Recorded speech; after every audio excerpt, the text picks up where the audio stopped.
사도 바울의 일행은 드로아에서 약 7일간 머물렀죠. 7일간 머무르고 마지막 날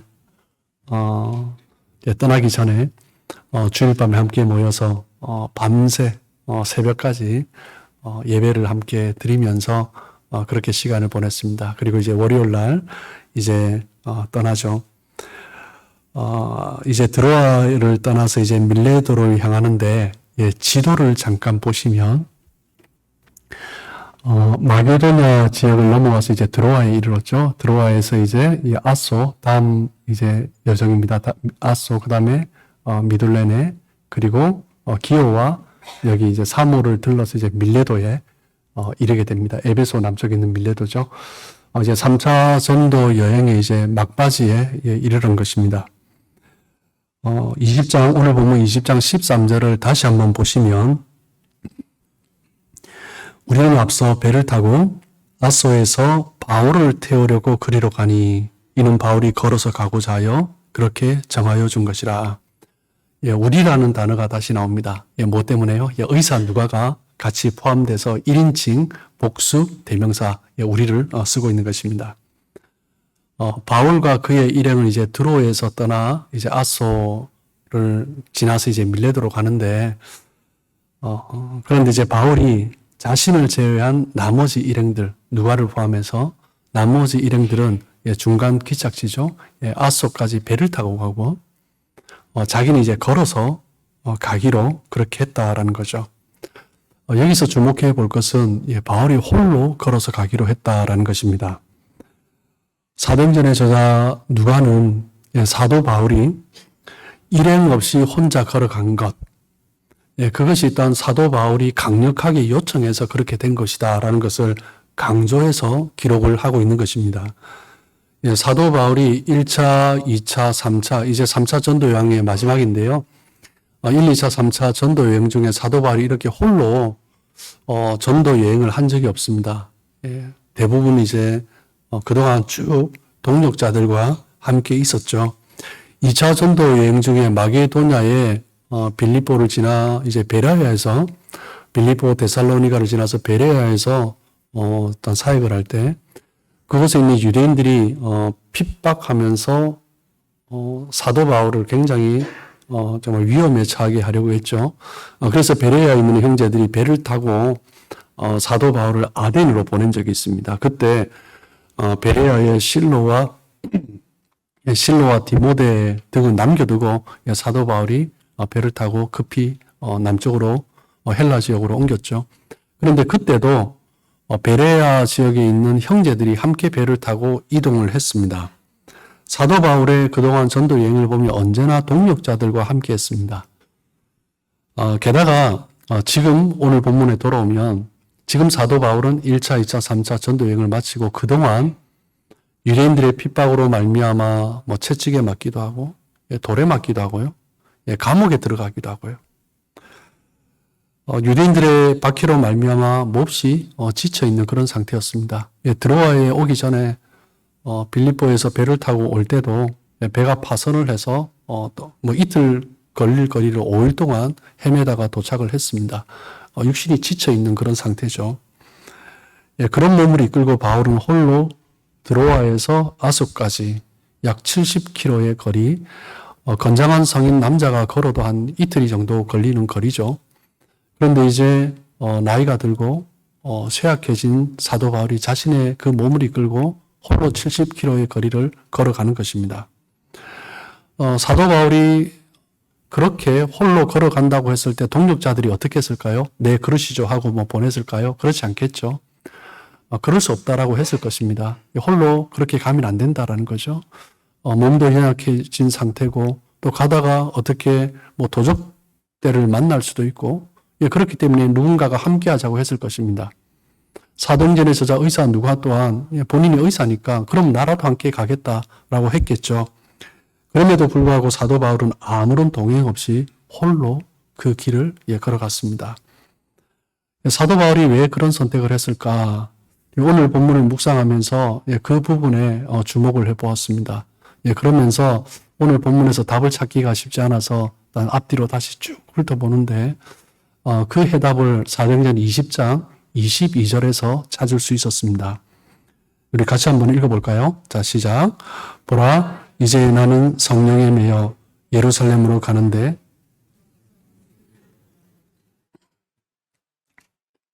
성령에 매여 예루살렘으로 가는데 3차 전도 여행을 마무리하고 이제 수리아 안디옥으로 파송교회로 가죠. 그런데 이제 그 가운데 딱 오순절이 가까이 왔기 때문에 예루살렘으로 들러서 그렇게 가려고 했어요.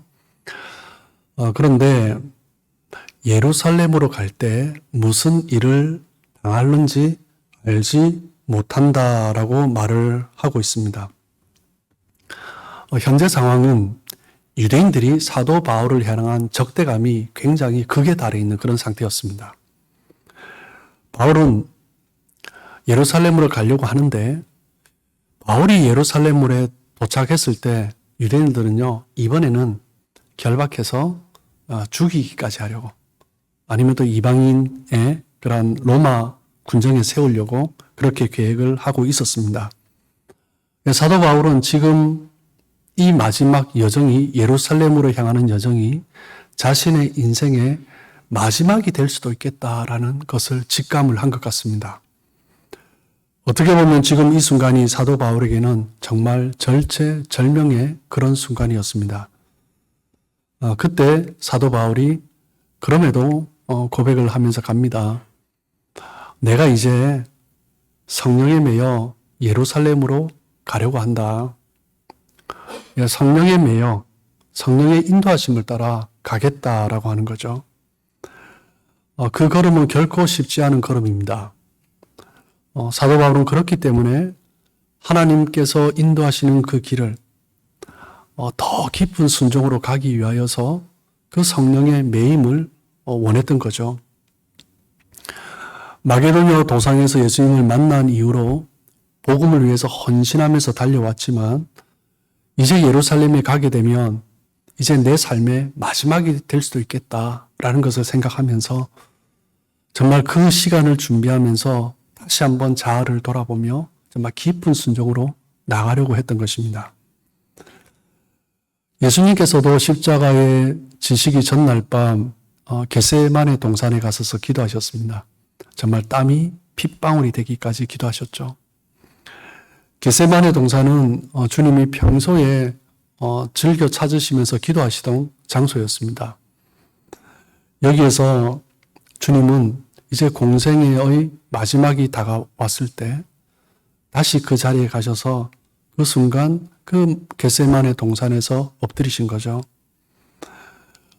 하나님이신 예수님께서 그 십자가를 앞두고 그렇게 엎드리신 이유가 무엇입니까? 그 십자가의 고통이 두렵기 때문입니까? 예수님의 기도에서 왜 예수님이 그렇게 하셨는가, 그 절박한 마음을 우리는 볼 수가 있습니다. 마태복음 26장 39절에 보시면 조금 나아가서 얼굴을 땅에 대시고 엎드려 기도하여 이르시되 내 아버지여 만일 할만하시거든 이 잔을 내게서 지나가게 하옵소서. 그러나 나의 원대로 마시옵고 아버지의 원대로 하옵소서 하시고, 예수님께서 나아가셔서 겟세마네 동산에서 제자들과 함께 하시고 그리고 이제 나아가셔서 얼굴을 땅에 대시고 엎드려 기도했습니다. 여러분 복음서를 보시면 아시겠지만 그 당시 유대인들이 기도할 때의 일반적인 기도는 손을 들고 기도했습니다.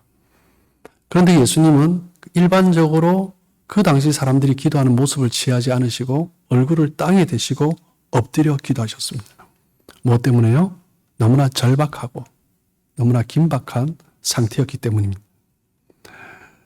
예수님께서 왜 이렇게 절박하게 기도하셨습니까?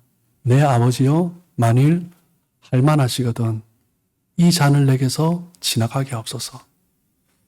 여러분 이 잔은 어떤 잔이에요? 저주의 잔이죠. 여기서 잔은 바로 하나님의 저주를 상징합니다. 저주란 무엇이에요? 하나님으로부터 버림받는 것, 그것을 의미하는 거죠. 예수님의 죽음은 단순히 육체적인 죽음을 의미하는 것이 아니라 하나님의 진노로 말미암아 하나님의 저주, 하나님으로부터 버림받는 그것을 의미하는 거죠.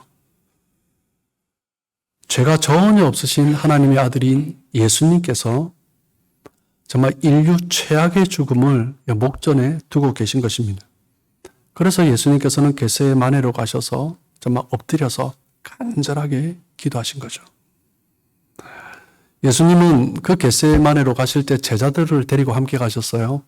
함께 가셔서 제자들에게 너희도 이곳에서 깨어서 나와 함께 기도하자라고 말씀하시고 예수님은 또 나아가셔서 기도하셨습니다. 마태복음 26장 38절에 보시면 예수님께서 제자들에게 말씀하시는 거죠. 내 마음이 매우 고민하여 죽게 되었으니 너희는 여기 머물러 나와 함께 깨어 있으라. 예수님은 제자들에게 간절하게 부탁하셨습니다. 이런 표현을 쓰신 적이 없죠. 그리고 예수님은 한참을 기도하시다가 다시 제자들에게 돌아오셨어요. 제자들은 어떻게 하고 있었습니까? 기도하지 않고 잠을 자고 있었죠. 마태복음 26장 40절에 보시면 제자들에게 오사 그 자는 것을 보시고 베드로에게 말씀하시되 너희가 나와 함께 한 시간도 이렇게 깨어 있을 수 없더냐. 제자들의 그 자는 모습을 안타까워하시면서 깨우시고 그리고 나무라시면서 다시 기도하게 말씀하시고 그리고 예수님 또한 또 기도하러 가셨습니다. 마태복음 26장 43절에 보시면 다시 오사 보신지야. 다시 와보니 어때요? 그들이 또 자고 있습니다. 뭐 때문에요? 그들의 눈이 피곤함이라. 깊은 밤이죠. 한밤중이죠. 그러니까 눈꺼풀이 계속 내려오는 거예요. 예수님이 깨우시고 갔는데 또 내려오는 거죠. 또 그냥 여전히 자고 있었습니다. 이 겟세마네 동산에 오기 전에 마태복음 26장에 겟세마네 동산에 기도하기 바로 직전에 베드로와 제자들이 큰 소리치며 장담한 것이 있습니다. 마태복음 26장 35절에 보시면 베드로가 이르되 내가 주와 함께 죽을지언정 주를 부인하지 않겠나이다 하고 모든 제자도 그와 같이 말하니라. 제자들의 마음이 그러했습니다. 정말 주님과 함께 하겠습니다. 3년을 예수님과 함께 따라다니면서 그동안 예수님의 말씀도 참 많이 듣고 예수님의 기적과 놀라운 일들을 행하시는 것을 눈으로 목도했습니다. 제자들은 예수님을 어떻게든 따르려고 애를 쓰며 겟세마네에 기도하는 자리까지 함께 나온 거죠. 그런데 제자들은 예수님을 따르는 길이 무엇인지 아직 여전히 깨닫지 못하고 있는 것입니다. 예수님을 따라오면서도 예수님을 따르는 길이 무엇인지 모르는 거예요. 곧 닥칠 그 십자가로 말미암아 예수님께서 제자들과 함께 기도의 자리에 오셔서 기도하라고 하셨지만 제자들은 기도의 자리에 와서 자고 있는 것입니다. 예수님은 곧 닥칠 저주의 십자가로 말미암아 피가 땀이 되도록 그렇게 간절하게 그렇게 기도하시는데 제자들은 깊은 잠에 빠져 있습니다. 곧 닥칠 그 저주의 죽음으로 말미암아 사투를 벌이시면서 기도하고 계신데 제자들은 예수님과 전혀 상관없이 예수님이 그런 말씀을 하신 적이 없는데 내 마음이 고민하여 죽게 되었으니 깨어 기도하라. 그렇게까지 말씀하셨는데 예수님이 어떻게 하시든지 전혀 상관없이 제자들은 자고 있는 거죠. 밤이 깊었기 때문에 졸음이 왔고 그 피곤한 상태에서 잠을 잤습니다. 여러분 잠을 잔 것이 문제입니까? 아니요, 그렇지 않습니다. 제자들의 문제는요, 잠을 자고 있는 그 자체가 문제가 아니라 제자들의 그 근본적인 문제는 지금이 어느 때인가 전혀 깨닫지 못하고 육체적인 잠이 아니라 영적인 잠을 자는 거예요. 가장 치열한 전쟁이 벌어지고 있는 이때에 제자들은 자고 있는 것입니다. 깨어 있어야 할 때 잠을 잔다는 것은 무엇을 의미합니까? 주님과 전혀 상관없이 그냥 여전히 자기 생각대로 자기가 판단하고 자기가 판단한 대로 행하는 것입니다. 주님의 하나님의 뜻과는 전혀 상관없이 그냥 내 뜻대로 살아가는 거예요. 예수님을 따라왔지만 정말 자신의 어떤 결정의 순간에는 그냥 내 생각대로 하는 것입니다. 때를 분별하지 못하면 기도를 할 수가 없어요. 왜요? 지금 뭘 기도해야 될지 모르는 거죠. 그러니까 중언부언하는 것입니다. 지금이 어느 때인지, 지금 무엇을 해야 되는지, 그 시대에 그때에 대한 민감성이 없으면 여전히 기도의 자리에 있어도 기도하지 못하는 것입니다. 때를 분별하지 못하는 사람의 모습은 어떻습니까? 육에 끌려가는 거죠. 육에 끌려가면서 여전히 자신의 옛 모습 그대로 간직한 채 예수님을 따르지만 그럼에도 점점 예수님과 멀어지고 나중에는 하나님의 뜻과 상관없이 살아갈 수 있는 것입니다. 심지어는 그러다가 예수님을 부인하고 저주까지 하는 그런 자리에 설 수도 있고 하나님을 대적하는 자리에 설 수도 있습니다. 예수님과 함께 제자들이 겟세마네 동산에서 내려가셨을 때 예수님을 끌고 가기 위해서 대제사장과 로마의 군인들, 그 무리들이 와서 기다리고 있었습니다. 그때 베드로가 어떻게 합니까? 그렇게 피곤해 지쳐서 졸고 있던 베드로가 육체적인 힘이 다시 솟아나는 거죠. 칼을 뽑아서 대제사장 말고의 길을 내리쳤습니다. 그냥 가만히 있었겠습니까? 주변 사람들을 뚫고 달려갔겠죠. 기도해야 할 때는 그렇게 깊은 잠에 빠져있던 베드로가 어떤 육신적인 문제 앞에서 달려가는 거예요. 최선을 다해서 힘을 다해서 달려가는 거예요. 그런데 중요한 것은요, 베드로는 그것이 주님을 위한 것이라고 생각했습니다. 나는 지금 주님을 위해서 이것을 하고 있다는 거예요. 그런데 도리어 그것은 주님의 뜻과는 반대되는 행위였죠. 예수님께서 기도하라고 하실 때 제자들이 기도하지 않은 것과 대제사장의 길을 베드로가 칼로 내리친 것은 동일한 것입니다. 기도하지 않는 것은 단순히 기도하지 않는 것을 의미하는 것이 아니라 기도하지 않는 것은요, 육체에 끌려가는 거예요. 그냥 육에 끌려가는 삶을 사는 것입니다. 기도하지 않는 것과 남의 길을 자르는 폭력적인 행위를 하는 것은 동일한 것입니다. 영이 약하고 육이 강하면 육이 드러나는 거죠. 이런 일이 일어날 수밖에 없는 것입니다. 이것이 우리가 자주 실수하는 부분입니다. 기도해야 될 때 기도하지 않으니 그냥 내 생각대로 행하는 거죠. 이것이 하나님의 뜻이라고 우기는 것입니다. 하나님의 뜻과는 전혀 상관없이 행하면서 하나님을 위한 것이라고 우기면서 행하고 있는 거죠. 왜 세상이 혼란스럽습니까? 모든 사람들이 이것이 신의 뜻이다, 하나님의 뜻이다라고 말을 하는 거죠. 그러면서 내가 하나님을 따른다, 신을 따른다 소리치고 있습니다. 왜 교회가 혼란스럽습니까? 심지어 성경 말씀을 가져와서 이렇게 해야 하나님의 뜻이 나타난다라는 거죠. 자기 방식대로 해야 된다라는 거예요. 그러면서 싸우는 것입니다. 하나 되고 있지 못하고 있다면 분명 뭐가 문제가 있는 거죠. 둘 중에 하나는 잘못이든지 아니면 둘 다 잘못이든지. 그럴 때는 먼저 내려놔야죠. 인간의 정욕과 육신의 정욕을 십자가에 못 박는 그 작업을 계속 반복해야 됩니다.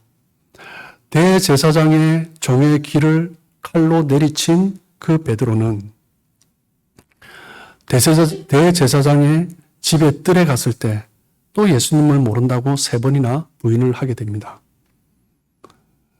예수님께서 제자들에게 겟세마네 동산으로 데리고 가셔서 깨어 기도하라라고 말씀하셨어요. 그 동산은 명령형입니다. 지금 기도해야 될 때이니 기도합시다 라고 청유하고 권하는 것이 아니라 명령하신 거예요. 지금 기도하지 않으면 안 된다라는 거예요. 베드로는 그때 잤어요. 깨어있지 못했습니다. 베드로전서 5장 8절 말씀입니다. 이 말씀은요, 베드로 자신의 과거의 뼈아픈 경험이 묻어있는 말씀입니다. 근신하라 깨어라 너희 대적마귀가 우는 사자같이 두루다니며 삼킬 자를 찾나니. 베드로는 알고 있어요. 깨어서 기도할 때 내가 잔 거예요. 그때 어떻게 했습니까? 그냥 사탄의 앞잡이가 된 거죠.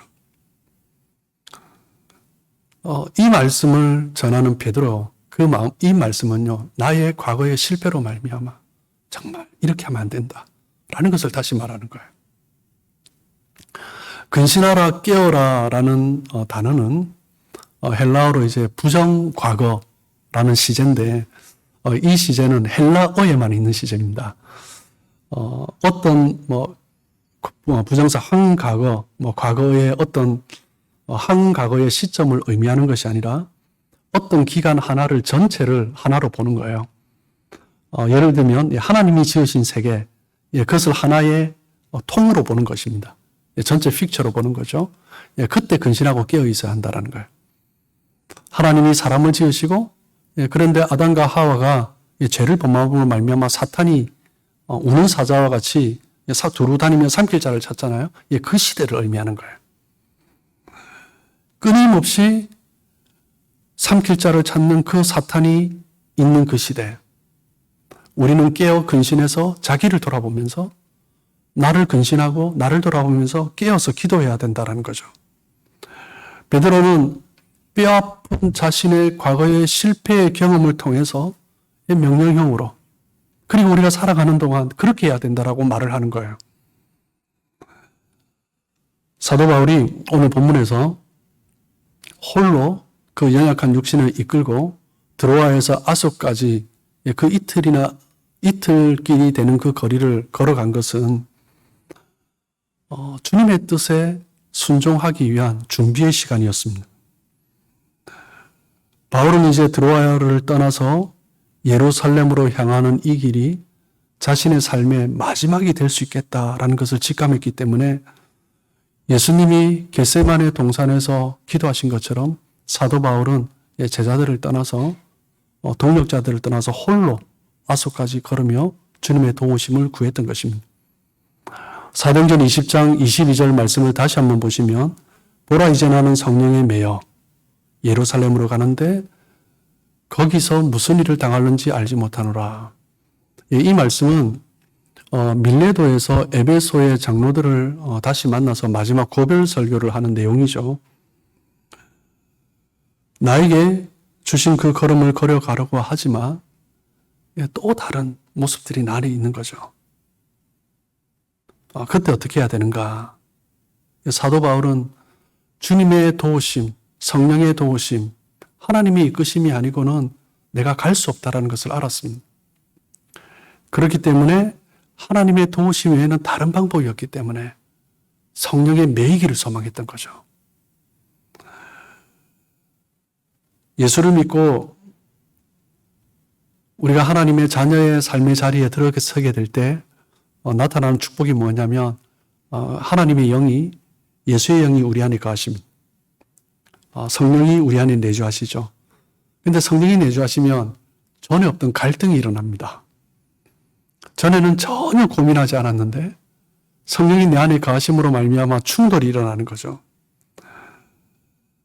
그 충돌이, 그 갈등이 갈등으로 끝나지 않고 하나님께서 원하시는 그 모습으로 순종으로 나아가려고 하면 내 과거의 힘이 아니라 나에게 새롭게 임하신 그 성령께서 충만하게 가심으로 과거의 육의 정욕을 밀어내므로 내가 성령께서 이끄시는 대로 가는 거예요. 그것이 뭐예요? 성령이 메이는 것입니다. 컵에 물이 꽉 차 있으면 물이 찬 거예요. 그런데 컵에 물이 어느 정도 비어져 있으면 물이 비어진 만큼은 공기가 차 있는 것입니다. 우리도 마찬가지예요. 주님의 성령이 우리 안에 임하시는데 비어져 있으면 다른 것이 들어오는 거예요. 다른 것이 그 자리를 차지하고 있는 것입니다. 그렇기 때문에 사도 바울은 드로아에서 아소까지 홀로 걸어가면서 성령이 나를 이끄시도록, 성령이 나를 가득 채우시도록, 성령에 내가 온전히 매이도록 그것을 소망하면서 걸어갔던 것입니다. 우리가 초점을 맞춰야 할 것은 주님의 임재, 성령의 충만입니다. 드로아에서 아소까지 홀로 걸어간 사도 바울의 목적은요, 성령의 충만함을 경험하기 위해서요. 사도 바울은 처음 다메섹으로 가는 길에 그리스도 예수를 믿는 자를 핍박하기 위해서 다메섹으로 가는 길에 예수님을 만났습니다. 그 빛 가운데 눈을 뜨지 못할 만큼 가려졌어요. 그때 하나님께서 아나니아를 보내주셔서 아나니아로 말미암아 눈을 뜨게 되었죠. 아나니아가 안수할 때 눈에 비늘이 벗겨졌는데 사도행전 9장 17절을 보시면 아나니아가 떠나 그 집에 들어가서 그에게 안수하여 이르되 형제 사울아 주 곧 내가 오는 길에서 나타나셨던 예수께서 나를 보내어 너로 다시 보게 하시고 성령으로 충만하게 하신다니. 사도 바울은 아나니아에게 안수를 받을 때 성령 충만을 경험했습니다. 성령 충만은 한 번으로 끝나는 것이 아닙니다. 그때만이겠습니까? 사도 바울은 그의 삶의 여정에서 수없이 성령의 충만을 경험했을 것입니다.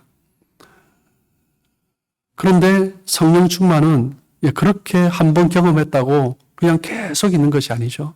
그래서 다시 한번 이제 자신의 삶의 마지막에 그 여정 가운데서 다시 한번 성령의 충만을 구하고 정말 이번에는 그냥 성령의 임재 충만이 아니라 성령의 매이기를 소망하면서 성령에 강력하게 붙들기를 소망하면서 그 길을 걸어갔던 것입니다. 드로아에서 아소까지 홀로 걸어간 목적은 성령의 충만함을 위했습니다. 그렇다면 질문을 또 한 가지 해볼 수 있어요. 왜 굳이 혼자 가야 하냐라는 거예요. 예수님도 겟세마네 가실 때 제자들을 데리고 가셨는데 왜 굳이 혼자 가야 하냐라는 거예요. 왜 위험한데. 나중에 우리 사도행전 21장 나눌 때 함께 또 한번 보시겠지만 사도 바울이 홀로 걸어간 것은 동역자들의 반대의 소리로부터 피하기 위해서입니다. 사도 바울이 배를 타고 드로아에서 아소 그리고 밀레도를 지나서 그리고 이제 예루살렘으로 가기 전에 이제 마지막에 이제 두로항에 도착을 하죠. 두로항에 도착했을 때 그곳에 있던 형제들이 사도 바울로 하여금 예루살렘에 가지 못하게 정말 말립니다. 그리고 유대로부터 온 한 선지자가 두로 다음에 마지막 예루살렘으로 가기 전에 있었던 그곳에서도 돌레마이라는 곳인데 그곳에서도 유대로부터 온 한 선지자가 바울과 형제들에게 사도 바울이 이번에 가면 유대인들이 예루살렘에 있는 유대인들이 사울을 결박하여서 이방인들에게 넘겨줄 것이다. 어떻게 정말 피할 수 없을 만큼 정말 급박한 상황이다 라고 말을 했습니다. 그때 그곳에 있던 형제들뿐만 아니라 누가와 함께 전도 여행을 쭉 해왔던 그 동료들이 모두가 다 말렸습니다. 예루살렘에 가면 안 된다라는 거예요. 마치 예수님께서 제자들에게 순환고지를 하셨을 때 십자가 지실 것을 알려주셨을 때 베드로와 제자들이 주여 그럴 수 없나이다 라고 앞장서서 말렸던 것처럼 바울에게도 그 제자들과 동역자들이 그렇게 하면 안 된다라고 한 거죠. 바울은 그전부터 동역자들이 그렇게 해서는 안 된다 하는 것을 알았기 때문에 사도 바울은 홀로 성령의 인도하신 가운데 충만함 가운데 거하기 위해서 그 동역자들과 떨어진 거예요. 하나님의 그 인도하신 가운데 매이지 않으면 사람의 소리가 자꾸 들려오거든요. 바울이 홀로 간 그 걸음의 시간은 하나님의 부르심을 되새기는 시간이었습니다. 오로지 하나님의 그 부르심을 되새기면서 내 안에 하나님의 그 주신 소명을 다시 숙성시키는 그런 시간이었습니다. 여러분, 우리가 이 세상에서 주님의 뜻을 따라 살아가려고 할 때 너무나 많은 유혹이 있습니다. 주님을 위해서 헌신하려 할 때 예수 믿지 않는 사람, 대적마귀뿐만 아니라 가장 가까이 있는 동역자들로부터 반대의 소리를 들을 수가 있습니다. 때로는 내가 가장 사랑하는 사람으로부터, 사랑하는 성도들로부터 반대의 소리를 들을 수도 있습니다. 그렇기 때문에 사도 바울은 잠시 떨어진 거예요. 사람의 소리가 아니라, 인간적인 사람의 소리가 아니라 오직 하나님의 음성에 귀 기울이고 성령의 인도하심을 따라 가기 위하여서 적극적으로 홀로 그 시간을 가진 것입니다. 여러분, 성령의 인도하심을 따라 살아가기 위해서는 수동적이어서는 안 됩니다. 적극적으로 성령을 구하며 나가야 됩니다. 수동적으로 성령이 임하시면 그것을 따라 살아가겠습니다. 아니요, 그렇지 않습니다. 사도 바울은 적극적으로 성령의 도우심을 구하고 성령의 충만함을 구하면서 정말 그 시간, 그 장소를 내어서 홀로 걸어갔던 것입니다. 로마서 8장 26절 말씀입니다. 이와 같이 성령도 우리의 연약함을 도우시나니 우리는 마땅히 기도할 바를 알지 못하나 오직 성령이 말할 수 없는 탄식으로 우리를 위해 친히 간구하시느니라. 어떤 죄의 문제 때문에 나의 육신을 내어 줘본 경험을 해본 사람, 죄의 문제 때문에 처절한 실패를 경험해 본 사람은 이 말씀이 어떤 말씀인가? 이것을 뼈저리게 느낍니다. 성령은 말할 수 없는 탄식으로 우리를 위해서 간구하십니다. 성령의 인도하심이 얼마나 중요한 것인가? 성령의 충만이 얼마나 중요한 것인가? 내 안에 있는 영이 아니라 육이 나를 이끌어갈 때 그 참혹한 실패를 경험해 본 사람은 성령이 나를 매는 것이 얼마나 중요한 것인가? 그것을 뼈저리게 하는 거죠. 그것을 잘 알기 때문에 사도 바울은 그 육신의 참혹함이 어떤 것인지 너무나 잘 알기 때문에 성령께서 나를 충만히 붙들어 매도록 하기 위하여서 홀로 그 길을 걸어간 것입니다. 그러면서 사도 바울은 그 걸음을 걸어가고 난 다음에 밀레도에 이르러서 뭐라고 하는 거예요? 내가 성령에 매였다. 이제는 내가 성령에 매였다. 라고 기쁨으로 고백하는 것입니다. 갈라디아서 5장 16절입니다. 내가 이르노니 너희는 성령을 따라 행하라. 그리하면 육체의 욕심을 이루지 아니하리라. 일상 속에서 끊임없이 성령을 따라 행하는 삶을 살아야 한다는 거예요. 육체의 욕심은요, 우리가 죽는 날까지 끊임없이 일어납니다. 그렇기 때문에 우리는 끊임없이 성령을 따라 행해야 되는 거예요. 성령을 구하고 성령의 임재를 사모하고 성령의 붙들기를 소망하면서 그렇게 살아야 하는 거죠. 우리의 죄의 습성이 여전히 우리를 이끌어가고 있기 때문에 우리의 삶이 성령의 충만함으로 변화되도록 우리는 그렇게 끊임없이 노력해야 된다는 것입니다. 사도 바울이 이제 마지막 여정을 걸어가고 있습니다. 고린도, 헬라 고린도에서 그리고 마게도냐를 지나 드로아를 지나 밀레도를 지나 마지막 예루살렘까지 걸어가고 있어요. 이 마지막 3차 전도 여행을 마치고 지금 돌아가는 길이죠. 이 돌아가는 길, 그 시작 지금 고린도에서 쓴 서신이 무엇입니까? 로마서입니다. 이 로마서를 쓰고 난 다음에 지금 걸어가고 있는 거예요.